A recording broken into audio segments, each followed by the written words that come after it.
नमस्कार दोस्तों, आज हमारे साथ हैं हिंदुस्तान के मशहूर व मारूफ एंथ्रोपोलॉजिस्ट डॉक्टर नदीम हसनैन साहब और हम उनसे आज बात करेंगे उनकी नई किताब जो वाणी प्रकाशन से अभी अभी आई है, द अदर लखनऊ, और हिंदी में भी वो आई है, उसका नाम है दूसरा लखनऊ।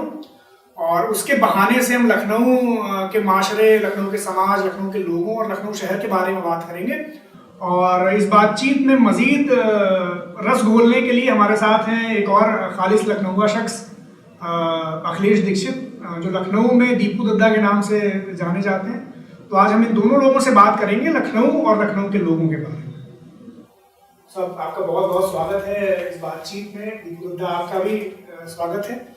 और सबसे पहले, जैसे कि किताब हमारे सामने है, हिंदी में तो अभी अभी राइट तौर पर आई, अंग्रेजी में कुछ महीने पहले आ गई थी। जैसे कि अगर इसको हम देखें, इसके नीचे लिखा हुआ है अतीत से जूझते एक शहर का समाजशास्त्री चित्रण। सबसे पहला सवाल जो मेरे दिल में इसको देखने के बाद आया वो ये था कि मैं आपसे ये पूछूं कि किसी शहर के लिए जिसके पास इतना बड़ा तहजीबी सरमाया हो, इतनी रिच हिस्ट्री हो, इतना रिच कल्चर हो, उसके लिए उसके नॉस्टेल्जिया की क्या अहमियत है?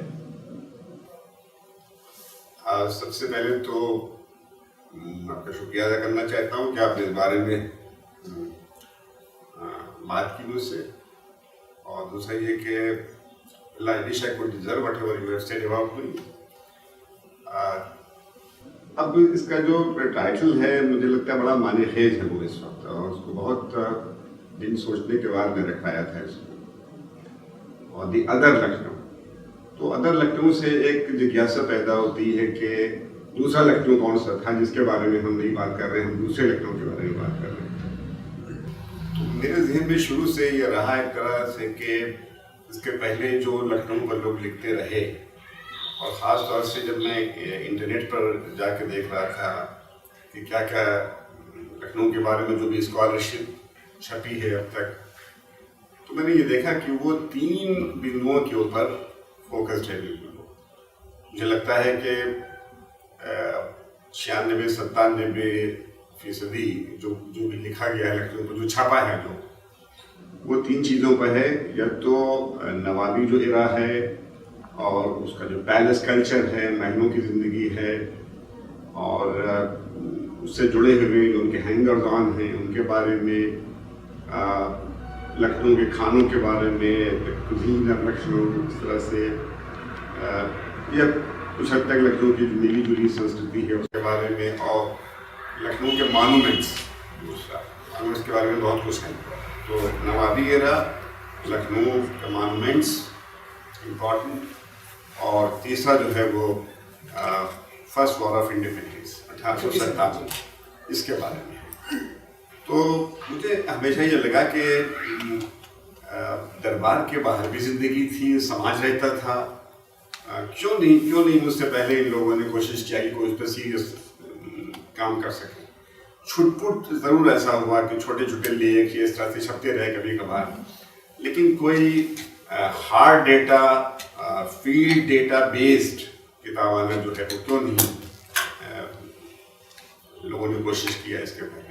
तो एक तरह का ये किताब जो है, मेरा जो प्रोटेस्ट है उसको भी समझा जाए कि मेरा प्रोटेस्ट है ये एक तरह से, इसलिए कि हम इसमें वो भी दिखाना चाह रहे हैं उन लोगों को, भले ही चाहे मुख्तसर से सही पोर्ट्रेट उनका है वो, लेकिन हम दिखाना चाह रहे हैं वो यही है कि नवाबों के अलावा भी ज़िंदगी थी यहाँ के ऊपर, यहाँ के सनतकार, यहाँ के जो बेहतरीन आर्टिजन्स, उनकी दुर्दशा भी खास तौर से, इसलिए कि आप आर्ट के नाम पर चिकन वगैरह के बारे में तो लिखते रहे, लेकिन चिकन वर्कर्स की जो ज़िंदगी है किस तरह से वो दूसरों को खुशियाँ देते हैं और खुद मरते हैं किस गरीबी में, किस तरह से दूसरे आर्ट और क्राफ्ट, उसके बारे में भी।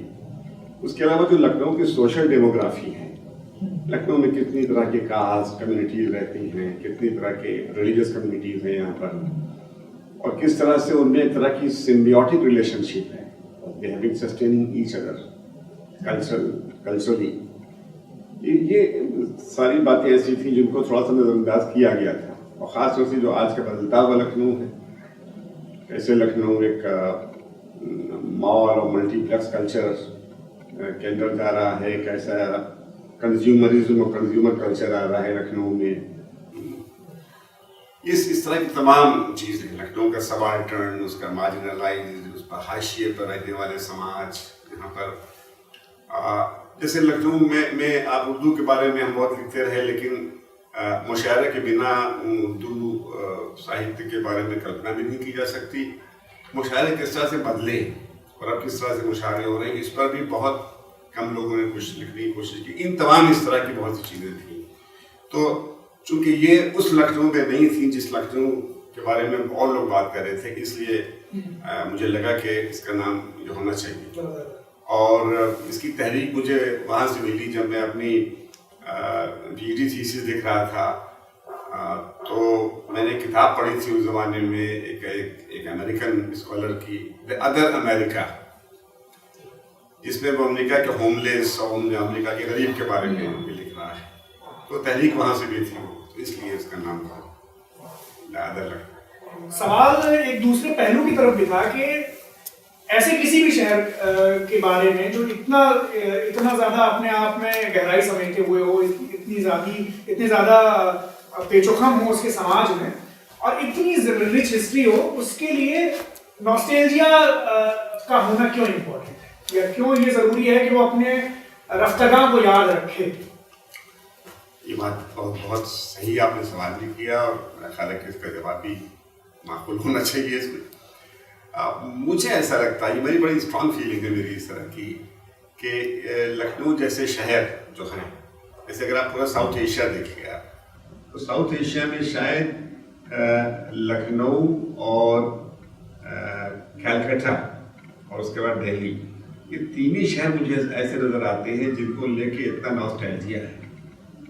नॉस्टैल्जिया और शहरों के साथ भी है, लेकिन सबसे ज़्यादा इसी के बारे में है।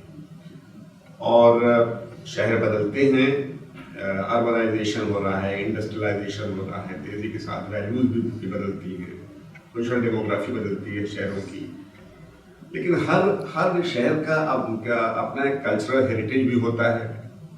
तो ये जो मॉडर्नाइजेशन जो है, आधुनिकीकरण की इस दौड़ में हमारे तमाम वो हेरिटेज न कहीं खो जाए, इसके लिए बहुत ज़रूरी है, उसके लिए एक तरह का सेफ्टी वॉल्व है ये, कि नॉस्टैल्जिया को किसी तरह से बना के रखा जाए। इसलिए कि अगर कल्चरल एमनेसिया हो जाएगा अगर, तो स्मृतियों का विलुप्त अगर हुआ इस तरह से, तो वो शहर जो है बिल्कुल कैरेक्टरलेस हो जाता है, उसका कोई चरित्र नहीं रहता फिर। यही दिल्ली के साथ हुआ, ये ऑलमोस्ट हो गया है। तो इसलिए भी मुझे ऐसा लगता ये है कि कहीं ना कहीं पर यादों का बना रहना बहुत ज़रूरी है। वो यादें थोड़ा हमको बेचैन भी करें, और बिल्कुल अतीत से हम नाता अपना नहीं जोड़ें। इसका मतलब ये बिल्कुल नहीं है कि वो आधुनिकीकरण में बाधा होना चाहिए अतीत को, नहीं। हम बहुत से ट्रेडिशंस ऐसे हैं जिनको हम मॉडर्नाइजेशन के साथ भी लेके चल सकते हैं। दादा, मैं आपसे इस सवाल में एक चीज को जोड़ते हुए जानना चाहूंगा कि अतीत को याद रखने की एक बड़ी, उसके साथ एक चुनौती है कि जब हम नॉस्टैल्जिया को याद रखने की बात करते हैं, तो कई बार हमें अतीत जीवी हो जाने का भी खतरा हमारे साथ रहता है। लेकिन हमें यूसुफी ने कहीं लिखा है कि जब अतीत वर्तमान से ज्यादा खूबसूरत लगने लगे, तो इसका मतलब है कि आप बूढ़े हो रहे हैं, और बुढ़ापे का हमला किसी भी अवस्था में, विशेषकर जवानी में हो सकता है। तो ये चुनौती आप कैसे देखते हैं इस पूरे अतीत को याद रखने के बीच? ये जो अतीत जीवी होने की बात है, ये कॉमन है, और ये बड़ी मेडियोकर किस्म की बात है कि जैसे डॉक्टर साहब ने अभी कहा कि अतीत का मतलब ये नहीं है कि मॉडर्न ना हो, उसमें एक सामंजस्य बनाए। इस वक्त मुझे हम लोग के दोस्त हैं शाद, उनका एक शेर याद आ रहा है, पाँव किसी दरख्त की मानिंद ज़मीन पर है और हसरत परवाज परिंदों की तरह है। तो जड़ों से लेके आसमान तक हमारी नज़र होनी चाहिए, और उसमें एक रिश्ता कायम रहना चाहिए। बहुत दफ़े ऐसा होता है, जैसे मैं म्यूज़िक में हूँ, थिएटर में हूँ, थोड़ा बहुत लिखना पढ़ना भी होता है, तो तमाम दफ़े ऐसा होता है हमें लौट के उन जगहों पे उन लोगों को तलाशना पड़ता है, उनके पास जाना पड़ता है जिसका जवाब हमें आधुनिक पैराफर्नीलिया में, आधुनिक स्ट्रक्चर में कहीं नहीं मिलता, ना आधुनिक किताबों में मिलता है, ना किसी भी जगह नहीं मिलता। उसके लिए हमें लौट के वहाँ जाना पड़ता है, चाहे वो किताब की शक्ल में हो या किसी बुजुर्ग के पास जाएं या कोई शेर पढ़ें, कोई नज़्म पढ़ें या कोई पुरानी कहानी पढ़ें। अब जैसे चंद्र शर्मा गुलेरी की कहानी है, उसने कहा था, अगर आप ये सोचें कि वो पुरानी हो गई, आज भी कई दफ़े जब फ्रंट की बात मैं टेलीविज़न में देखता हूँ और तमाम ये होता है कि वो मर गए, वो इंतज़ार करती रही और इस तरह की तमाम किस्से, तो मुझे लगता है कि वो आज भी वो कहानी उतनी मौजूद जितनी उतने साल पहले थी। अमृतसर आप कभी जाइए, मैं अभी गया था कुछ पिछले साल अमृतसर, तो अमृतसर पे स्टेशन से उतर जैसे मैं बाहर निकला, मेरे जहन में एकदम से जो लाइन कौंधी वो थी, तेरी कुर्बानी हो गई। जब ये कहानी मैंने कोई 30-35 साल पहले पढ़ी है, लेकिन वो याद, अब ये कुर्बानी हो गई, ये कुर्बानी तो आज भी मौजूद है। उनके शौहर अभी भी या उनके प्रेमी अभी भी फ्रंट पे जाते हैं, लाम पे जाते हैं।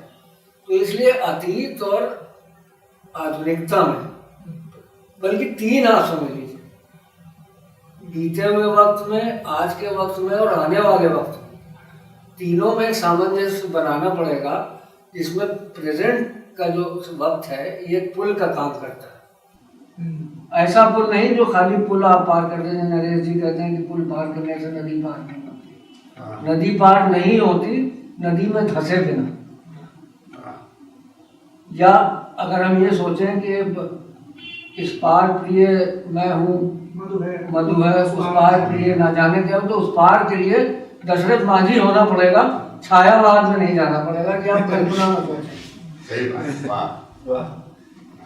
आप खोद के पहाड़ देखिए उधर क्या, तो इधर भी क्या है और उधर भी क्या है। तो जब आप इधर से शुरू होंगे तो आपका इधर का सब पता है, आपको एक एक ईंट, एक एक टुकड़ा, एक एक कदम पता है कि इस कदम पे हमको ये उस्ताद मिले थे, इस कदम पे ये आलिम मिले थे, इस कदम पे हमको इन्होंने ये बता। डॉक्टर साहब बैठे हुए हैं, हमारे दोस्त भी हैं, हमारे बड़े भाई भी हैं।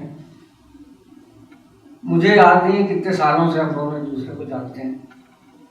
इनके साथ हमने पता नहीं क्या क्या सीखा है। और पहले वाहिद शख्स है जिसको जब कंप्यूटर आया था तो मैं उतना कंप्यूटर savvy नहीं था जितना ये थे। इसका मतलब ये नहीं था कि एक आलिम को भूल गए या कुली कुतुब शाह को भूल गए क्योंकि कंप्यूटर पर काम करने लगे। हाँ, अब ये कीबोर्ड से भी आलिम को ढूंढते हैं तो आसान हो गया, तो टेक्नोलॉजी भी यूज़ हो रही है, पुरानी जगह भी हमें।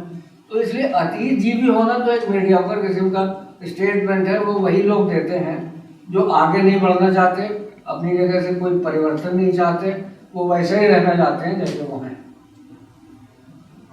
इससे मुझे याद आया कि आपने भी ऐसे बुजुर्ग जरूर देखे होंगे जिनका ये कॉल रहता है कि भाई हम आप क्या है लखनऊ, हमारे ज़माने में था, या अब जो लोग, हमारी पीढ़ी के जो लोग लखनऊ पर लिखते हैं या काम करते हैं, तो मुझे भी सुनने को मिलता है कई बार कि भाई ये तो क्या है, ये तो लड़कपन की चीज़ें हैं, और लखनऊ तो क्या लखनऊ, हम जानते हैं। तो वो ये जो एक ये खैर बच्चन कहते हैं मधुशाला में कि फिर भी वृद्धों से जब पूछा एक यही उत्तर पाया कि अब न रहे वो पीने वाले, अब न रही वो मधुशाला। ये अगर हर हम लगता है कि शायद हम भी अपने बाद वाली पीढ़ी को लेकर ये भाव रखें कि भाई हमने जो देख लिया, हमने जो लिख दिया, हमने जो कर लिया वो बड़ी चीज़ थी। लेकिन मीडियोकर किस्म की बात तो है, अतीत जीविता या अतीत जीवी होने की बात करना, लेकिन आम भी। तो उस आम से सवाल को लेकर मेरी ये बात थी कि ये चुनौती फिर कई बार बहुत बड़ी हो जाती है कि हम जो नए लोग हैं उनको लेकर भी ये सोचें कि भाई ये तो अभी आए हैं, इन्हें बहुत काम करना है, उसको लेकर मेरा सवाल था।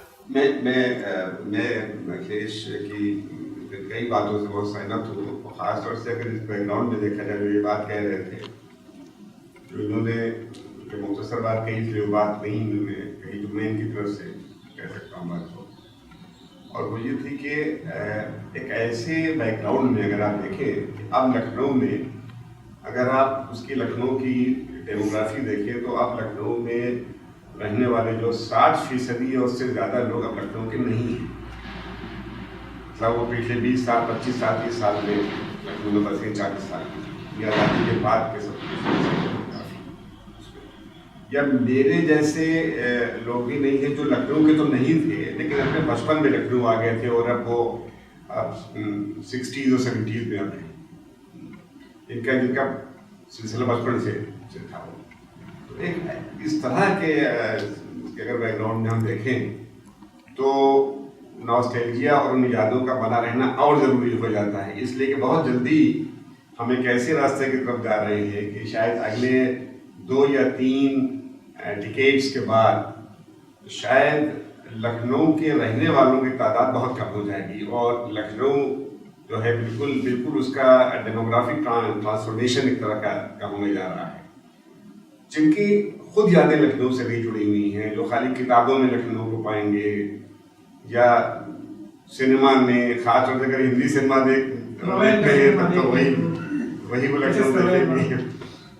इसलिए मैं इनकी बात का समर्थन करता हूँ इस मामले में। इसमें लेकिन खतरा फिर ये है कि बाहर से जो बाहर से आने का जो मामला है ना पूरा, ये आप इसको रोक भी नहीं सकते और इसको रोकना चाहिए भी नहीं। जाहिर तौर पर अच्छा लखनऊ के साथ एक खास बात ये भी है कि यहाँ तो जो असल लखनवी समझे जाते हैं उनमें से ज्यादातर लोग बाहर ही से आए लखनऊ में और वो लखनऊ के नहीं थे, वो पैदा नहीं हुए। आप देखिए नागर जी गुजराती थे, वो चकबस्त वो फैजाबाद से या बेगम अख्तर फैजाबाद से या केपी सक्सेना को हम ले लें तो वो बरेली में पैदा हुए। तो मेरा ये सवाल रहता है कि लखनऊ में पैदा होना शायद उतना जरूरी नहीं है जितना इसकी उस हेरिटेज को समझना या उस तहजीब के करीब आना है उसको समझना। ये सवाल कहीं विवादित नहीं हो जाता है कि हम जब ये कहें कि लखनऊ में बाहर वाले ज्यादा आ गए और नहीं, इससे मैंने उस सेंस में इस बात को नहीं कहा था। इसी तरह से कोई भी शहर बदलता है, इसी तरह से लखनऊ के लिए कोई खास ऐसी बात नहीं है। दिल्ली बदला है इस तरह से, कलकत्ता बदला है इसी तरह से, हैदराबाद बदला है इसी तरह से। अगर आप हैदराबाद जाएं तो खासतौर से आज से तकरीबन 25 साल पहले जब मैं हैदराबाद गया पहली बार, मुझे पता नहीं क्यों मेरे दिमाग में ये था कि हैदराबाद वही पुराना हैदराबाद की तरह होकर उर्दू बोलने वाले होंगे, दक्कनी उर्दू बोलते होंगे। और जब मैंने देखा वहाँ के ऊपर मुझे लगा वर्चुअली हैदराबाद तो एक तेलुगु सिटी है बिल्कुल, और एक छोटे से इलाके को अगर आप छोड़ दें तो बाकी सब उसका तेलुगुइजेशन हुआ है, बिल्कुल एक तरह का कल्चर ट्रांसफॉर्मेशन हुआ है उसका। उसके लिए ये ज़रूरी हो जाता है लखनऊ जैसे शहर पर अगर बात लागू करें उसके लिए ये बहुत ज़रूरी हो जाता है कि कुछ एक ऐसा मैकेनिज्म बनाया जाए इस तरह का कि जो आज की जो पीढ़ी है उसको भी मालूम होता रहे कि जिस लखनऊ में वो रह रहे हैं वो लखनऊ का एक ग्लोरियस पास्ट कैसा था, किस तरह से था, जिसके बारे में इतना नॉस्टैल्जिया है। और इस तरह की छोटी छोटी बहुत सी कोशिशें बड़ी कारगर साबित हो सकती हैं, जैसे कि आप ही काम कर रहे हैं। आप नवारा टाइम्स में जो लगातार एक कॉलम लिख रहे हैं लखनऊ के बारे में, कई लोगों से मेरी बात हुई, खासतौर से जो मेरे यंगर जनरेशन के लोग हैं, जो मेरे स्टूडेंट्स हैं, बहुत से मेरे साथ PhD कर रहे हैं या यूनिवर्सिटी के लोग सभी स्टूडेंट्स, वो बहुत शौक से पढ़ते हैं, कहते हैं अच्छा लखनऊ ऐसा भी था। तो अगर ये चीज़ें नहीं होती या जो जिस तरह से आजकल कोशिश हो रही है कि हुसैनाबाद का जो हेरिटेज जोन बनाया जा रहा है, ये इस तरह से इनका प्रिजर्व कर लेना बहुत इसलिए ज़रूरी है कि बाद की जनरेशन इन्हीं सब तरीकों से, इन्हीं सब मैकेनिज्म से लखनऊ से जुड़ेगी। दूसरी बात यह है कि जैसे आपका कॉलम है वो छोटा सा होता है, लेकिन उसको पढ़ के मान लीजिए 100 लोग पढ़ते हैं तो ये निश्चित जान लीजिए कि 20-25 लोगों को बहुत उत्सुकता होगी थोड़ा डिटेल में जानने की, तो वो प्रयास करेंगे उसका, और प्रयास में कुछ आगे तक जाएंगे, वहीं रुक जाएंगे। लेकिन 15 लोग कम से कम ऐसे होंगे जो दूर तक जाएंगे, आपसे कांटेक्ट करेंगे, आपसे पूछेंगे। यंग आपसे छोटे उम्र वाले भी पूछेंगे, बड़े जो बाहर से आए वो भी पूछेंगे। इस तरह ये सिलसिला चलेगा और ये रिकॉर्ड में आएगा, फिर किताब फॉर्म में आएगा, और किताबों में जो चीज़ आ जाती है वो जिंदा रहती है, लोग उसको पलटते ज़रूर हैं, पढ़ते ज़रूर हैं, और उत्सुकता इसी तरह बनती है। मैं आपको उदाहरण, मेरा एक्सपीरियंस था उनको म्यूज़िक में, हीर पंजाब का बड़ा फेमस किस्सा है, उसको हम कहते थे तुम हीर सुना करो, तो कहता था क्यों हीर ही क्यों सुना? हमने कहा तुम्हें दर्द पैदा होगा, तुम उस मिट्टी के करीब जाओगे जो प्रेम से उपस्थित थी। और हीर खाली सिर्फ एक प्रेम का किस्सा नहीं, हीर का पूरा मतलब जो सूफियाना रूप और ऊपर वाले से जो रिश्ता है, और हीर का जो बयान किया हमारी शान है, उसकी आंखों का, उसकी खूबसूरती से लेके उसके स्पिरिचुअलिज्म का, उसको फिर उसने सुनना शुरू किया। 1-1.5 साल बाद मुझे मिला, यकीन मानिए उसके गाने में क्या तासीर पैदा हुई।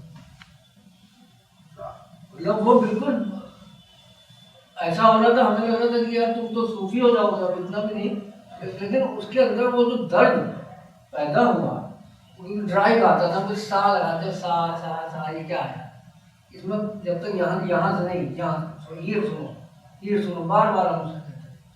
तो ये वापस जाने का, चीज़ों को याद रखने का, फिर उसने यूट्यूब पर न जाने कितनी हीर थी सब डाली, लोकल से लेके बड़े बड़े गवैयों तक उनका इंटरप्रिटेशन, उनका ट्रांसलेशन करा, लग गया। He is a good singer. आपकी बात मुझे गालिब का शेर याद आ गया, जिसको लोग बहुत से कहते हैं कि ठीक है गालिब का नहीं है, लेकिन मैं गालिब का मान के चलता हूँ इसलिए कि वो बिल्कुल गालिब के अंदाजे में है, और गालिब मक्ते का भी इस्तेमाल है उसमें। गालिब नमाज इश्क की मकबूलियत मुहाल, गालिब नमाज इश्क की मकबूलियत मुहाल, जब तक कि इसमें खून जिगर से वजू न हो, जब तक कबूल नहीं होगी वो नमाज। गालिब का शेर है कि खून हो के जिगर आँख से टपका नहीं है मर्द, खून हो के जिगर आँख से टपका नहीं है मर्द, रहने दे अभी यहाँ के, अभी काम बहुत है। एक शेर और, बड़ी तारीफ हो गई इसमें।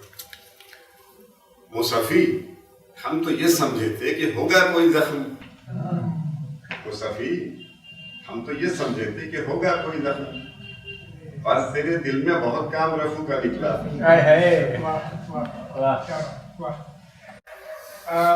लखनऊ पर लिखते वक्त एक और चीज, जैसे आपने लिखा, और आपने तो लिखने से पहले बहुत सारा पढ़ा होगा लखनऊ पर जितना लिखा गया, आपको भी मेरा ख्याल ये चीज ये समस्या नजर आई होगी कि लखनऊ की जिस तहजीब की हम बात करते हैं, अक्सर लिखते वक्त वो अपने चरित्र में कहीं एलीट तहजीब के तौर पर या अर्बन या अपर क्लास की एक तहजीब के तौर पर नजर आती है। यही वो वजह जिसकी वजह से बाकी लोग जो अदर लखनऊ जिसका आपने इसमें जिक्र किया वो छूट भी जाता है, क्योंकि हम प्राइड महसूस करते हैं। यहाँ आपने जिन लोगों से बात की होगी लखनऊ के बारे में, वो अक्सर एक बात को बहुत मॉडिफाई करके बताते हैं कि हम अशराफ या तालुकेदार या नवाबीन की जबान थी, या शुरफा के घर में ऐसा नहीं होता था।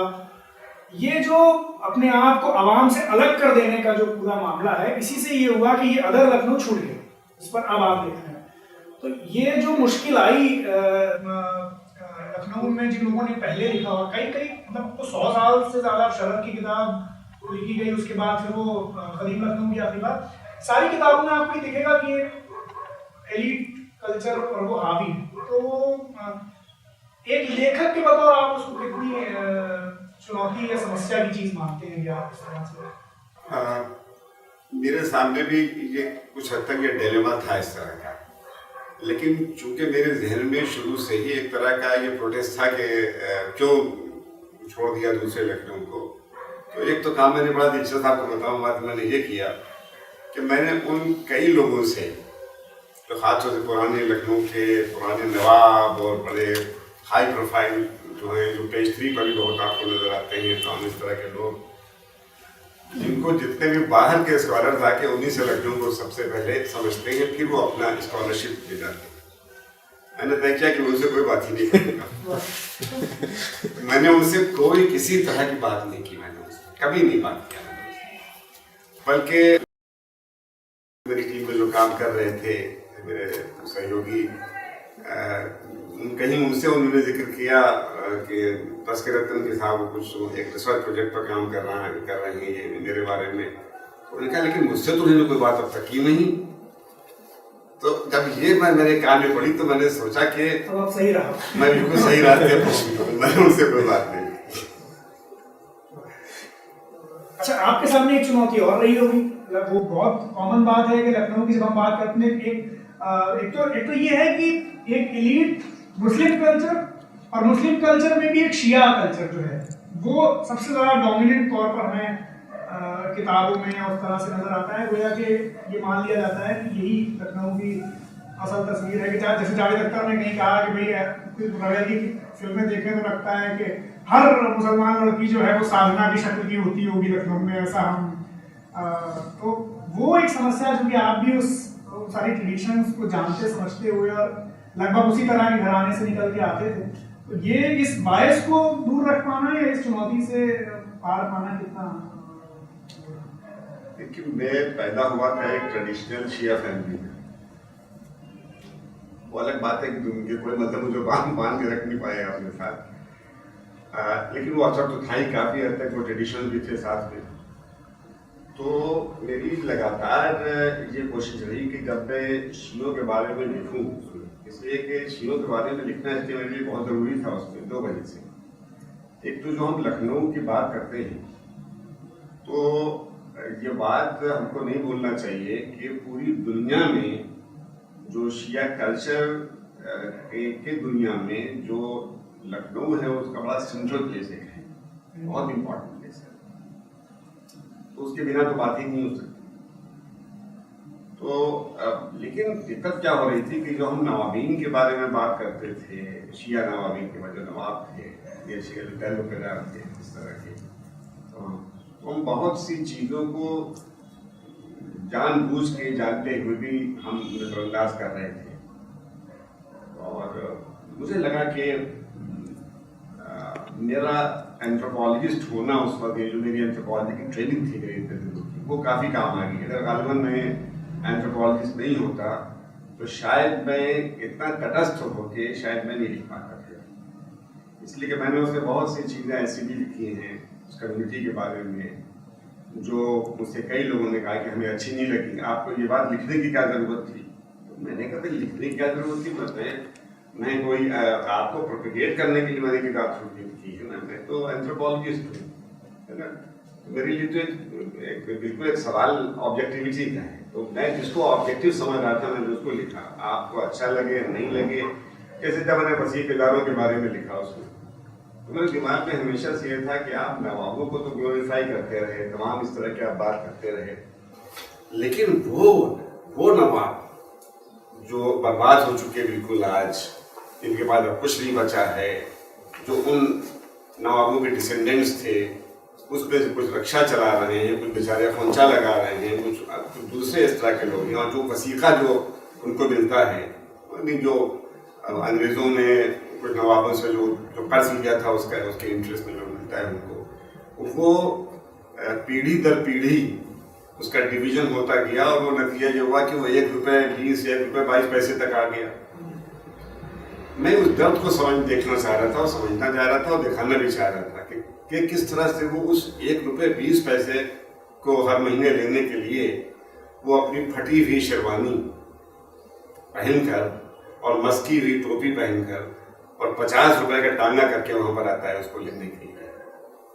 और उसके बाद कोई अगर उससे पूछता है, जो मैंने पूछा एक से, तो उसने तो मुझे उससे बात कही तो मुझे वो शेर याद आ गया कि हमारे सर की फटी टोपियों को मत देखो, हमारे ताज अजायब घरों में रखे हैं। तो वो इस दर्द को भी मैं दिखाना चाह रहा था। अगर जब मैंने कोशिश किया उस पर लिखने की, तो ये बात उसी इलाके के कई लोगों को पसंद नहीं आई, जो अंग्रेजी जानने वाले थे और जिन्होंने मेरी किताब को अंग्रेजी में पढ़ लिया था पहले। उन्होंने मुझे खास तौर से जब मिले किसी गैदरिंग में, सोशल गैदरिंग में, तो उन्होंने इस बात के लिए प्रोटेस्ट किया कि क्या जरूरत थी सब लिखने की। तो मैंने कहा मैं किसी की जरूरत के लिए नहीं लिख रहा हूँ, मेरे तो रिसर्च है भाई, तो मैं तो ऑब्जेक्टिव जितना हो सकता हूँ, जितना ह्यूमनली पॉसिबल है मेरे लिए, मैं उतना होना चाहता हूँ। मतलब आपसे इसी से मिलता जुलता एक सवाल है कि लखनऊ की जब बात होती है, जैसे हमारे दोस्त हैं अमरेन, वो अवधी पर काम करते हैं और बहुत ही दमदार काम है उनका, अवधी को जुनून के साथ करते हैं। उनका एक सवाल रहता है, वो सही सवाल है। वो कहते हैं कि उर्दू के चक्कर में या किसी हद तक खड़ी बोली हिंदी के चक्कर में लखनऊ, जो कि शाम अवध का वारिस तो बन जाता है, शाम अवध की बात होगी तो लखनऊ की बात होगी, लेकिन अवधी को जितना अवधी संस्कृति का या अवधी भाषा का जो केंद्र बनना चाहिए था लखनऊ को, जैसी भूमिका उसे निभानी चाहिए थी शहर के बतौर, अवध की राजधानी के बतौर या उत्तर प्रदेश की राजधानी के बतौर, वो लखनऊ नहीं निभा पाया। और आपने भी लखनऊ में ऐसे लोग देखे होंगे जिनके लिए अवधी अगर आप बोले तो वो कहेंगे कि ये देहाती बोली है और ये तो हमारी जबान नहीं है लखनऊ में। तो कई लोग तो ऐसे हैं जिनको हिंदी से ही उनको लगता है कि लखनऊ में सब वही नासिर की और आतिश की जबान भी बोल रहे होंगे। तो ये अवधि से जो कटाव हुआ लखनऊ का या उसको आप किस तरह से देखते हैं, कैसे? उसका मेन रीज़न ये हुआ कि ये राजधानी है, एडमिनिस्ट्रेशन सारा यहाँ से चलता और एडमिनिस्ट्रेशन की भाषा अंग्रेजी। उसके बाद राजभाषा का जोर आया तो ये हुआ कि हिंदी में लिखिए राजभाषा।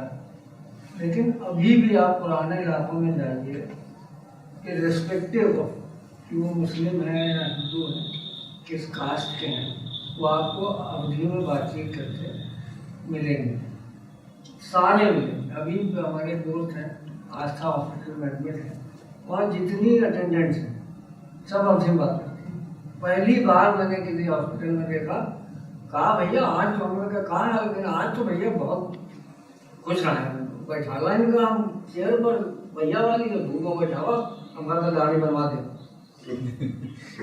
इट वॉज फर्स्ट टाइम कि किसी मॉडर्न हॉस्पिटल में और जितनी सिस्टर हैं वहाँ सब अवधि बोलती। वार्ड बॉय कहा भैया 12 घंटे ड्यूटी करे थे और 5,000 रुपये मिले थे। हमारा मन करता हम सब्जी मंडी जाते हैं शाम को, कहा हो मटर कैसे दियो, अरे कहा भैया आज तो नहीं बोल तो खूब बोलते हैं।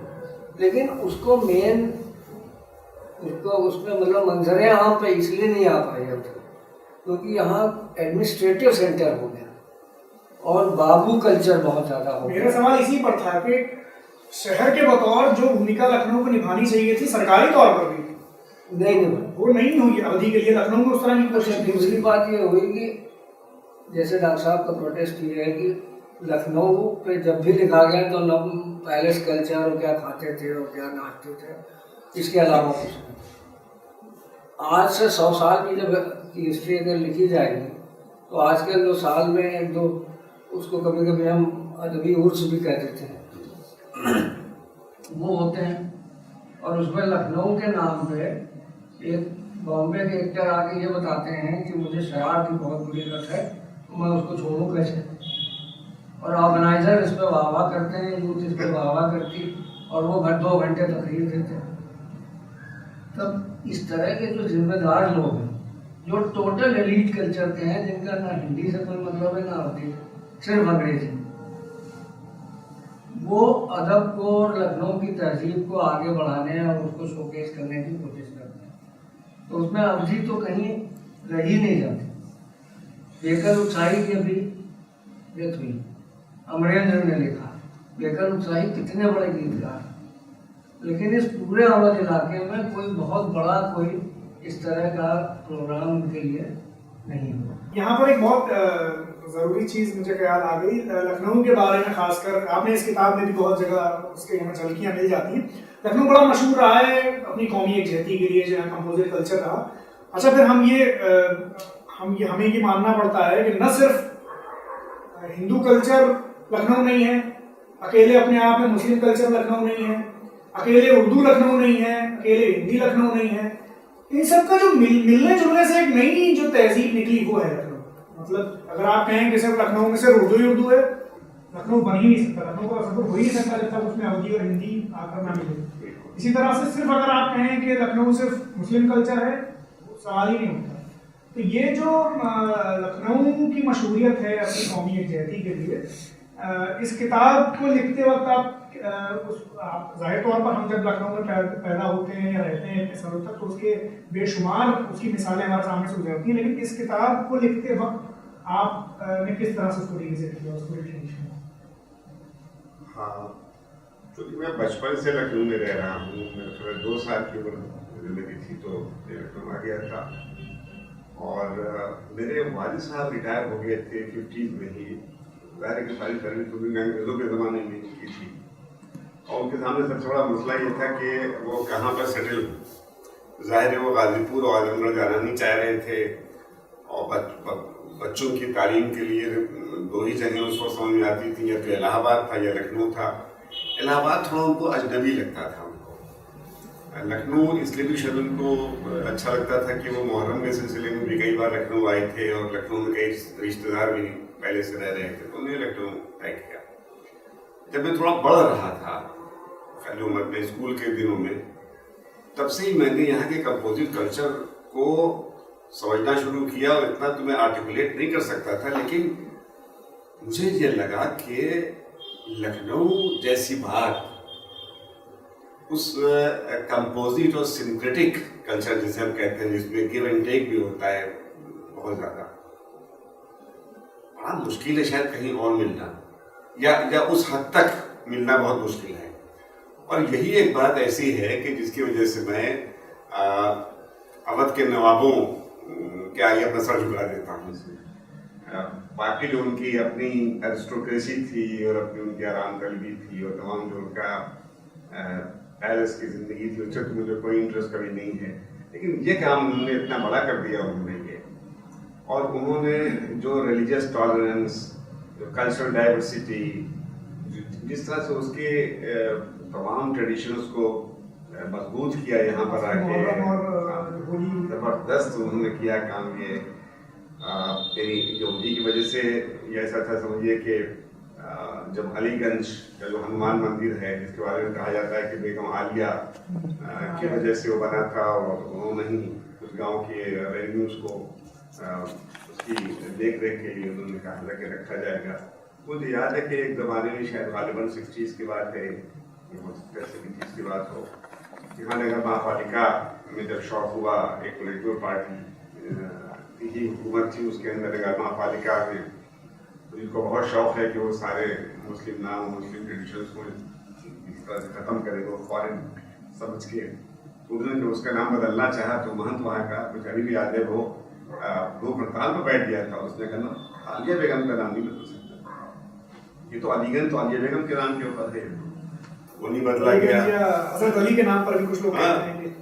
तो इस तरह से वो तमाम, या इसको तो योगेश प्रवीण ने भी लिखा है, कई लोगों ने इसको लिखा कि शायद वो अकेला ऐसा मंदिर है जिसके गुंबद और कलश के ऊपर चांद तारा बना हो। अकेला ना भी हो, लेकिन ये बड़ी बात है। It was a mark of gratitude to the Begum Sahiba. या जो बड़ा मंगल, जो यहाँ का लोकल फेस्टिवल में सबसे बड़ा फेस्टिवल है, आज तक चल रहा है हमारे लोकल फेस्टिवल में, वो उन्हीं नवाबों ने शुरू कराया था।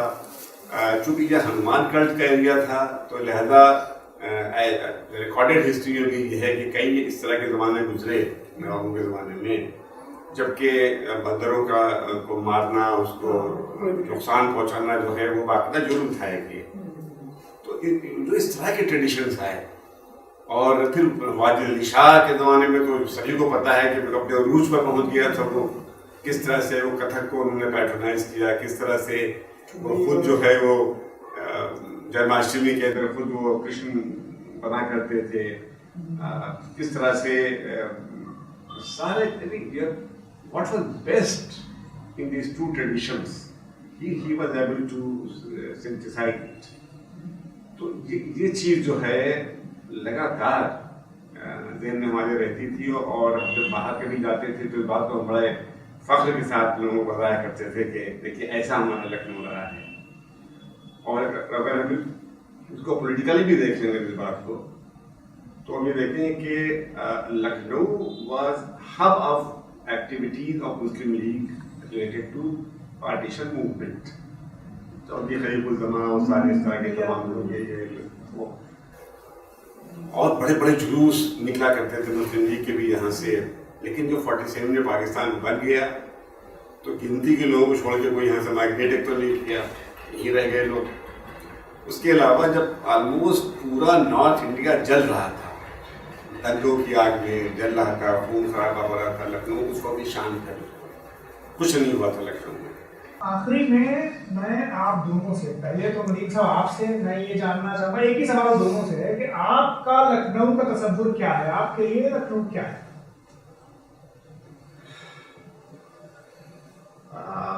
जब मैं लखनऊ के बारे में सोचता हूँ, खास ये सवाल अगर आप मुझसे करते हैं या कोई भी करेगा ये सवाल, मेरे लिए लखनऊ क्या है, तो मेरे लिए लखनऊ जो है वो और लोगों की तरह सिर्फ नफासत और नज़ाकत और ज़ुबान और खान पान सिर्फ इसमें नहीं है, ये भी है मेरे लिए।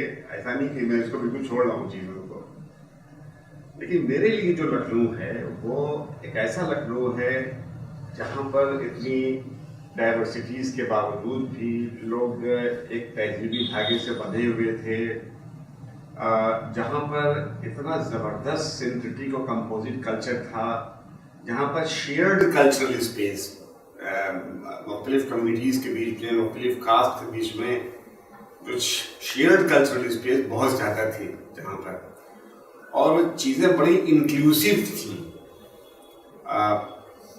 मैं उस लखनऊ का आशिक हूँ। मैं मुझे अफसोस के साथ कहना पड़ता है कि आज क्यों खाली लखनऊ की बात क्यों की जाए, सभी जगह भी हो रहा है, जो दोनों तरफ के यानी हिंदू फंडामेंटलिस्ट भी मुस्लिम फंडामेंटलिस्ट भी दोनों मिलके इसी कल्चरल इथॉस को डिमोलिश कर रहे हैं, और लगातार जो शेयर्ड कल्चरल स्पेस है वो लगातार जो है सिकुड़ रही है।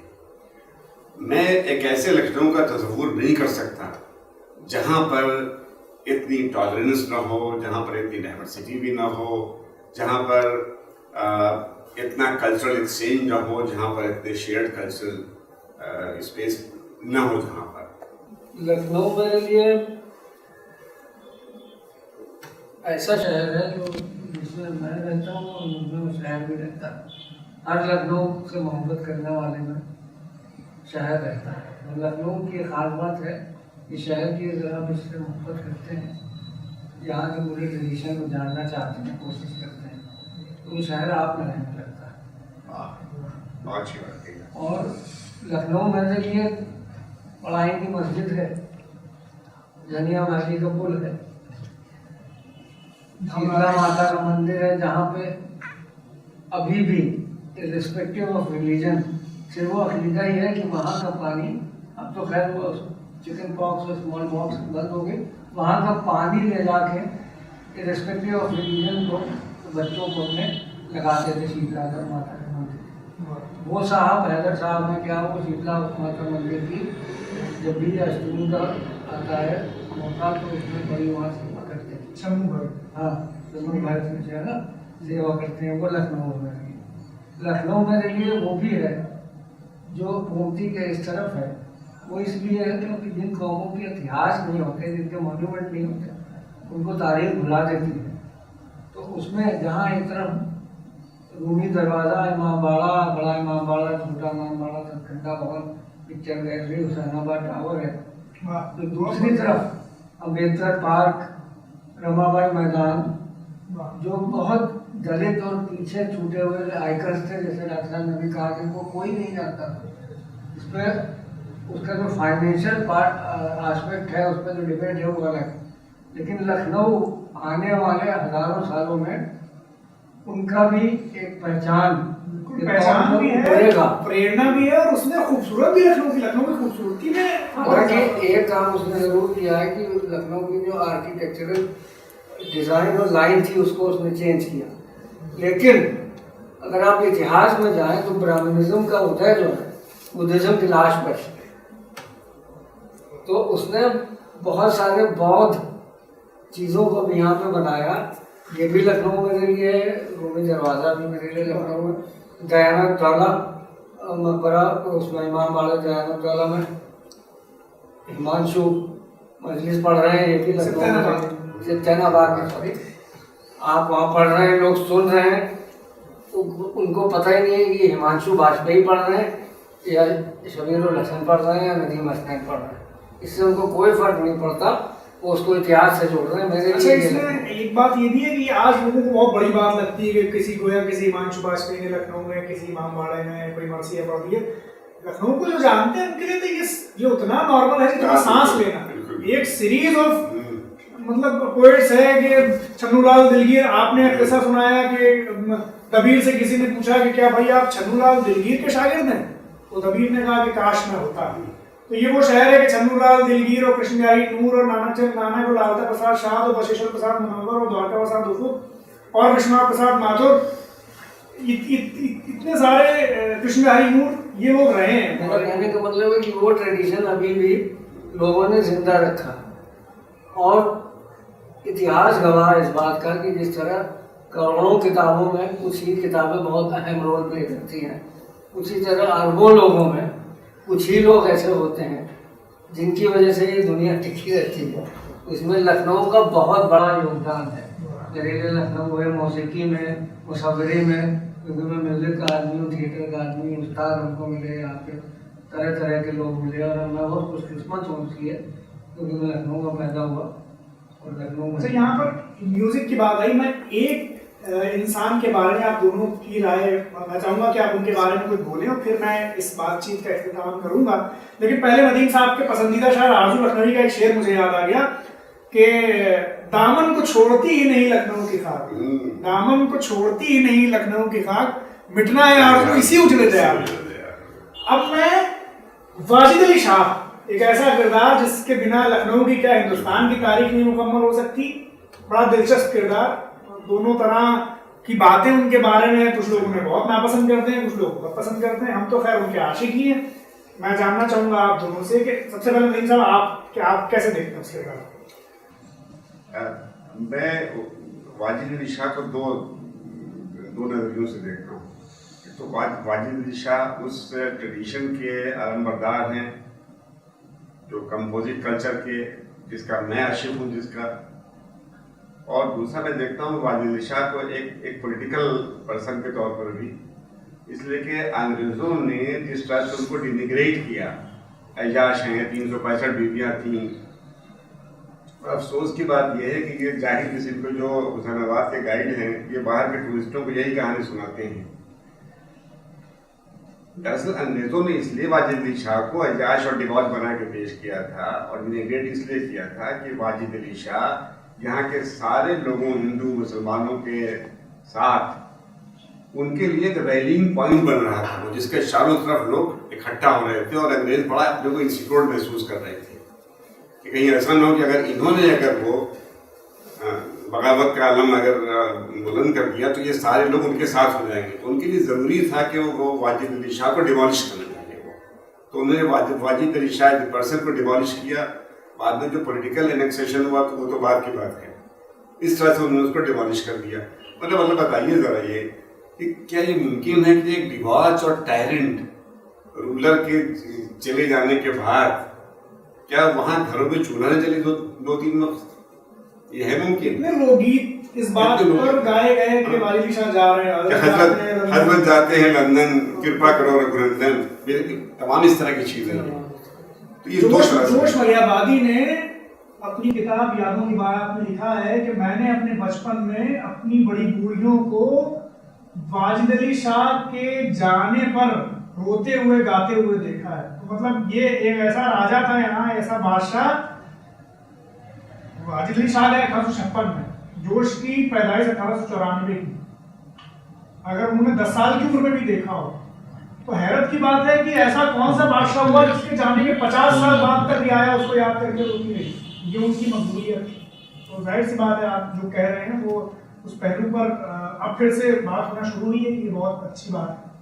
आप म्यूजिक खासकर क्योंकि आपका ताल्लुक संगीत से है, आर्ट के तो बहुत बड़े प्रमोटर थे, खुद भी आर्टिस्ट थे, और उनके बारे में जो तमाम चीज़ें कही जाती, एक तो वो टीटोटलर थे, वो शराब नहीं पीते थे।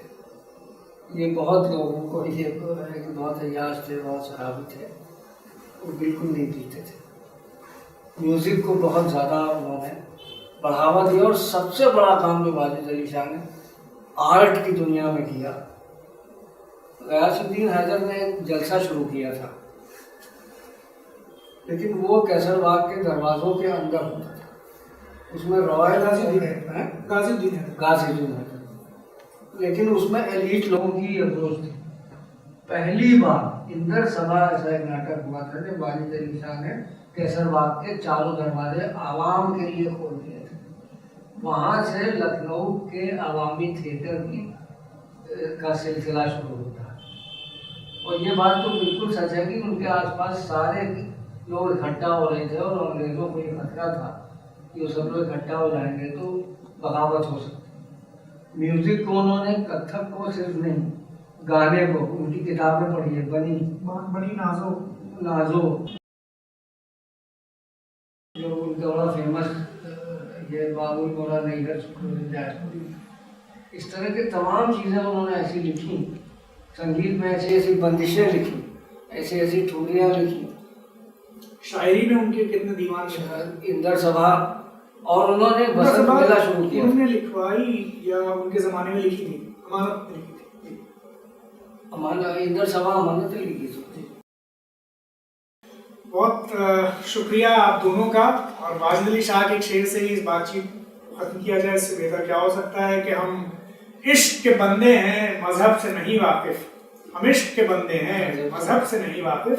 अगर काबा हुआ तो क्या, बुतखाना हुआ तो क्या। वाह, बहुत शुक्रिया।